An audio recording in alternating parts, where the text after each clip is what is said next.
Entonces, yo quiero referirme, antes de tratar el tema de lo que anunció ayer la Policía Nacional, yo quiero referirme a algunas colindancias del caso de David de los Santos, con otros hechos que por igual han derivado en tragedia, tanto aquí como en otras partes del mundo, y todo parte de las situaciones que se dan cuando se trata, ¿no?, de la interrelación entre los desconocidos, que puede llevar a fatalidades, y eso ocurre mucho en el trato de policías y ciudadanos. Cuando esos dos desconocidos entablan un diálogo, ese diálogo puede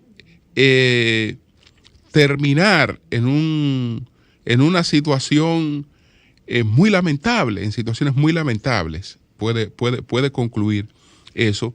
Y lo que ha hecho la policía es ir acumulando esas experiencias.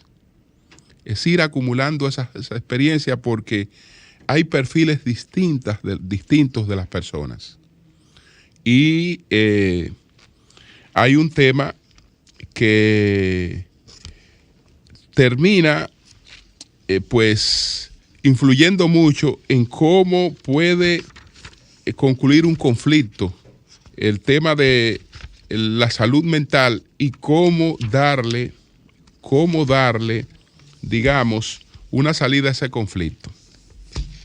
Hay un caso que lo referí una vez aquí. Es el caso de una joven afroamericana, como le dicen en Estados Unidos, afrodescendiente, que en el 2015 tuvo un percance con un policía en Houston. Ella se llamaba Sandra Bland. Incluso la historia de Sandra Bland está en HBO. HBO tiene un documental que se titula Vida y muerte de Sandra Bland. Y Vida y muerte de Sandra Bland está ilustrado en un conflicto que derivó en la muerte de Sandra Bland. Ella se quitó la vida. Y todo derivó en un conflicto con un policía, con el policía Brian Encinia. Pero el conflicto desembocó en algo que habría sido previsible si la policía se percata de una situación particular que estaba en el historial de Sandra Bland, de la que la policía no se percató. Ella había tenido episodios depresivos y eso impacta en una persona cuando usted la encierra y puede provocar fatalidades. Miren este diálogo, señores, y cómo una cosa que pudo haber evitado una fatalidad terminó en una fatalidad. Una fatalidad, porque aquí hablamos mucha tontería porque nos encanta acabar con el bendito país. Y ese problema que tuvimos aquí lo tiene la policía casi todos los días en toda parte del mundo. Ahora, ha ido desarrollando algunos mecanismos y protocolos para enfrentarlo. Y en algunos casos ha sido exitoso y en otros casos no ha tenido éxito. Entonces, este es un caso, el caso de Sandra Bland, por ejemplo. ¿Cómo empieza todo? Bueno, ella, el 10 de julio, ella fue detenida. Entonces, la cámara, porque ella dobló sin colocar una luz direccional. Eso hizo que una patrulla la detuviera. Mire, usted se metió en la vía, no colocó la direccional, y ahí empieza un diálogo con ella. Ese diálogo pudo haber concluido en una infracción de tránsito, en una sencilla infracción de tránsito, no en la muerte de esa joven. Y el diálogo llevó a la muerte de esa joven. ¿Cómo empezó todo? Ella, por ejemplo, todo esto fue lo que se grabó, porque ahora estamos hablando de que aquí vamos a solucionar el problema, porque le vamos a poner la cámara a los policías. Bueno, ¿qué dice la cámara del policía? Y todo el diálogo que está debidamente grabado y que está publicado en YouTube. ¿Qué dice el diálogo? La policía la detiene. Entonces, Bland le dice al policía, estoy en mi coche. Bueno, no. Él la paró. Él la paró, entonces empieza a conversar con ella. Le pregunta que por qué no colocó la direccional. Ella enciende un cigarrillo. Él le pide que por favor apague el cigarrillo. Y entonces ella le dice, estoy en mi coche, ¿por qué voy a apagar el cigarrillo? Entonces Encinia le dice, vale, baje del coche. Ella dice, no tengo por qué bajarme del coche. El policía le insiste, bájese del coche. Entonces ella le pregunta, pero ¿por qué diablo tengo que bajarme del coche? Bájese del coche. No tiene usted derecho, le dice ella. No tiene usted derecho. El policía Encinia insiste, bájese del coche. No tiene usted derecho. Estamos hablando, todo empezó por el encendido del cigarrillo mientras ellas conversaban, que él estaba conversando con ella y encendió el cigarrillo. Él le pidió que apague el cigarrillo, él le dijo que estaba en su coche, que ella podía encender su cigarrillo y después que ya no se iba a bajar de su coche. Bueno, no tiene usted derecho a eso. Entonces Blanc le dice ella, me niego a hablar con usted salvo para identificarme.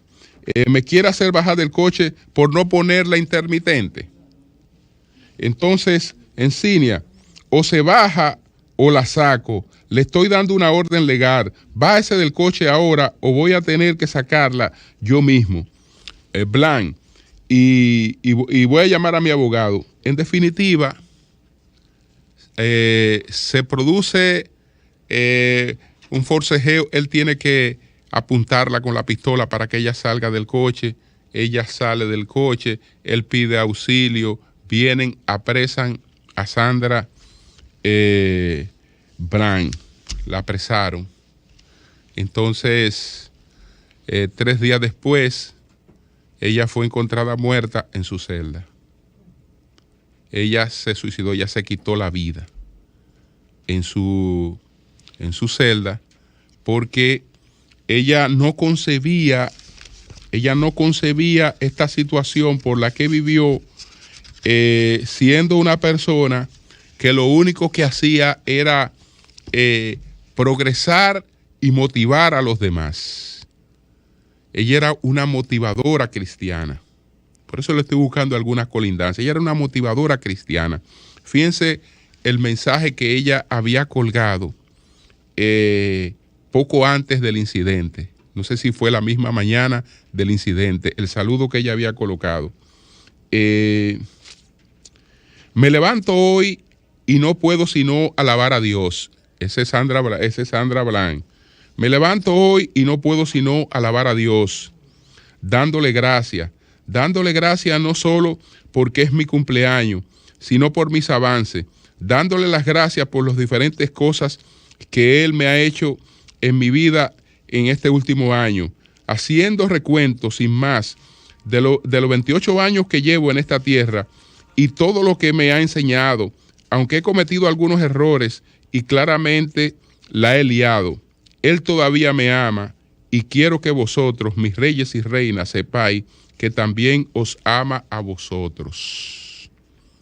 Esa fue la niña de 28 años que tuvo ese conflicto con la policía, que terminó sin necesidad por el conflicto, pero por la agresividad que fue tomando el conflicto, apresada, introducida en una celda. Ella no estuvo esposada, pero ella se quitó la vida y desde luego los policías que la recibieron y el que la apresó, todos fueron llevados ante la acción de la justicia. La mayoría absueltos, etcétera, pero fueron llevados ante la justicia. ¿Qué cosas no sabían ellos? Que esa joven que había logrado tantas cosas importantes, y ella se había graduado en la universidad, la propia universidad en la que se había graduado le había dado empleo, tenía una serie de proyectos, y era una gente que te proyectaba un ánimo muy, muy positivo, muy motivador. Pero ellos no sabían que ella había tenido episodios depresivos y que frente a esos casos, la policía tiene que tener conocimiento de eso y habilitar un tratamiento especializado para esos casos, porque siempre que se han dado, han derivado en una tragedia. Yo le menciono un solo caso porque no me puedo pasar la mañana citando casos, pero este libro está elaborado en base a casos como esos y narra varios casos como esos. Este libro de Malcolm Gladwell, que se titula Hablar con extraños. Y entonces, ¿por qué es crucial y tan difícil leer las intenciones de los desconocidos? Y entonces narra cosas como esta. ¿Qué es lo que le quiero decir? Señores, la policía acaba de vivir una experiencia que la policía debió asumirla en términos autocríticos para que observemos que hay intenciones reales de cambio. Pero lejos de hacer eso de esa forma, lo que estamos presenciando es un tratamiento totalmente demagógico. Totalmente demagógico. ¿Cuál es la experiencia nueva que ha vivido la policía? Bueno, la plaza no podía actuar más correctamente que como actuó. Pues la plaza actuó de manera correcta. La plaza actuó de manera correcta porque había un individuo que estaba violentado, lo pusieron bajo control y no podían limitarse, como dice mucha gente, no, que ellos lo que tenían era que sacarlo de la plaza. Pero sácalo tú. Y después que no sea tu nieta la que esté entrando en la puerta de la plaza cuando un individuo que tú lo sacas rabioso de una plaza, que cree que tú lo has humillado, etcétera, y tú sencillamente te limitas a sacarlo y no lo dejas bajo control, cuando él regrese, cuando él regrese ahí, ¿qué puede pasar? ¿Qué puede pasar? No, el protocolo que agotaron al ponerlo en control policial fue el correcto. Ahora, la policía no tenía, digamos, el protocolo para bregar con ese tipo de situación, porque no lo llamaron porque había un ladrón. No lo llamaron porque había un atracador. No lo llamaron porque había un violador. No lo llamaron porque había un individuo que estaba propasándose. No, sino un individuo que creía que estaba en lo correcto. Y creyendo que estaba en lo correcto, se generó un conflicto que le alteró su estado de ánimo de manera que lo colocó totalmente fuera de control. Entonces, estamos hablando de un caso que amerita un manejo especializado, porque ese individuo colocado sin esposa era un riesgo. Colocado con esposa era un riesgo. Colocado con otras personas era un riesgo. Era un riesgo. ¿Por qué? Porque ese individuo estaba bajo la impotencia de verse apresado cuando él entendía que no merecía bajo ningún concepto eso. Y que es lo que había sido era humillado. Era humillado y tenía toda la irritación que eso le generaba. Entonces, ¿qué es lo que la lección que la policía debe sacar de esto? No, es que tenemos que habilitar un protocolo. Tenemos que habilitar un protocolo para situaciones como esa. Porque ha ocurrido con policías en otras partes del mundo y han ido habilitando su protocolo para una cosa como esa. No. La demagogia de siempre. Vamos a ver qué es lo que dice el Consejo Policial. La Inspectoría de la Policía está recomendando al Consejo Superior Policial. ¿Qué le está recomendando? Está recomendando, pues, el retiro forzoso y la desvinculación de un capitán, un segundo teniente, 2 rasos. Pero ustedes sí son abusadores y demagogos. Abusadores y demagogos es lo que ustedes son. ¿Para qué? Para hacerle creer a la gente que, mire, no, nosotros estamos actuando con la contundencia necesaria. Le decimos a la gente lo que nosotros no podemos hacer. Señores, la policía no puede hacer eso. La ley se lo impide. ¿O ustedes nos ven que hay unos generales que están sometidos a la justicia y están acusados de robarse el país y las instituciones no pueden retirarlo de manera forzosa? Es que no pueden. Es que le vulnera sus derechos. Lo único que la policía puede hacer con ellos es suspenderlo y ponerlo a disposición de la justicia. Suspenderlo es lo único que la ley le permite y ponerlo a disposición de la justicia. Pero, ¿qué resulta? Que no puede hacer eso porque y el hecho de que ellos sean policías no quiere decir que ellos no son humanos. Ellos tienen derechos humanos. ¿Y por qué la policía no puede hacer eso? Porque le está violando sus derechos. El principio de presunción de inocencia es para todos los humanos. Ellos son humanos también. Entonces, como no se puede violar ese principio, hay una imputación, por ejemplo, o la BRAD del Ministerio Público. Entonces, la policía lo que hace en ese caso es que ustedes están suspendidos de funciones, de cualquier tipo de funciones, y están puestos a disposición de la justicia. Hasta que no haya una sentencia con la categoría de lo definitivamente juzgado, la policía no puede tomar las acciones que anunció. Pero ellos lo saben muy bien. Lo peor de todo es que ellos lo saben muy bien. Oye, el jefe, el director actual de la policía no conoce eso más que nadie. ¿Quién abogó más que él por los derechos que a él le violentaron? Por eso ellos lo saben. Ahora, una cosa es que sepamos esto y otra cosa es que no podemos perder la oportunidad de hacer demagogia. Vamos a decirle a la gente lo contundente que nosotros estamos actuando. Ustedes no pueden hacer eso y lo saben. Lo saben que no pueden hacer eso, que lo que pueden hacer es ni siquiera los sueldos le pueden quitar a esas personas, porque le están vulnerando sus derechos. La gente tiene que comer. Mientras se defiende, tiene que comer, porque mientras se defiende ellos son inocentes. Están protegidos por eso. Y después vamos a ver cuál es el grado de responsabilidad. Pero ahí está el caso de Villa Vázquez, que fue bastante escandaloso, el caso de la colocación de la droga y de la gente de la DNCD. Y mire, ese caso en los medios se resolvió muy bien. Las autoridades y el Ministerio Público fueron fantásticas en los medios en cuanto a probar la culpabilidad de esas personas. Donde no fueron efectivas fue en los tribunales. Ahí lo que llevaron fue una mierda.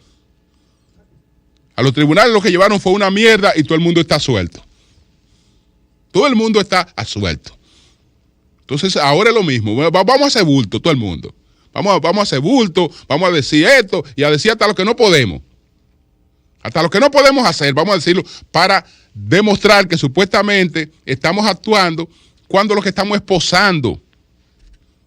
Lo que estamos esposando para que la gente que está indignada, pues su indignación la canalice con estos 3 agentes, con estos 4 agentes canalice su indignación. No con una institución que tiene que haber ya producido algunos cambios que no ha producido, porque también hay cosas que son para reírse. Que miren, ahora el problema se va a solucionar. Va a haber cámaras por todas partes en los destacamentos. Va a haber cámaras por todos los destacamentos. Pero los destacamentos como están no resisten una camarita. No resisten una camarita, porque antes de la camarita por lo menos hay que ir a instalarle baño. Hay que ir y resolver la cuestión de hacinamiento, porque todas esas cosas se van a presentar, ¿no? ¿Verdad? En la Cámara. Entonces, el gobierno va a tener una denuncia pública de esa inmundicia abierta. No la va a tener. Entonces, por eso es que se supone que si tú ejecutas un plan de reforma, ese plan se va cumpliendo por etapa y va haciendo primero las cosas que después permiten hacer las otras. Pero a veces al quererte adelantar para salirle a la corriente, etcétera, te pone a hablar de cosas que tú sabes que no la puedes hacer. Por lo menos en lo inmediato, porque tiene que pasar por otras prioridades para tú poder llegar hasta ahí. Para poder llegar hasta ahí. Entonces, quería referirme a toda esa demagogia, irresponsabilidad, porque una irresponsabilidad eso que está haciendo la policía, es una irresponsabilidad total. Total, es decir, ahí hay una responsabilidad colectiva frente a ese hecho. ¿Por qué? Porque ni el destacamento de Naco, ni ningún otro destacamento de la policía tenía un protocolo para un caso como ese. Lo que tienen es la misma celdita para todo el mundo. Y ve y mete una persona así en cualquier celda. O déjala suelta. Tony Sebal estaba suelto. O cuando él entró al hospital de la Fuerza Armada, Tony Sebal estaba suelto. ¿Y qué hizo ahí? Con la rabia que tenía. Desarmó a un custodia, le quitó el fusil a un custodia. Y se volvió loco ahí. Y tuvieron que salir corriendo. Todo el que estaba ahí tuvo que salir corriendo. Pues él desarmó a un militar, a un custodia que estaba ahí y le quitó el fusil. No, después vino la teoría de la conspiración, que a Tony Sebal lo mandó a matar un supuesto coronel muy poderoso por un problema de falda y que fue que lo mandó a matar. No, él provocó un incidente ahí, la forma violenta en la que llegó ahí, desarmó a un militar, le quitó el fusil y los militares que lo enfrentaron por una ventanita, el hombre con un fusil armado en la mano. Entonces, bueno, lo mandaron a matar. Bueno, pero entonces él contribuyó a que lo mandaran a matar. Porque él fue que provocó el incidente que concluyó en su muerte ahí. Aunque hay otras teorías por ahí, otros disparates que se han contado sobre eso. Entonces, quería pues dejar eso más o menos claro. Bueno.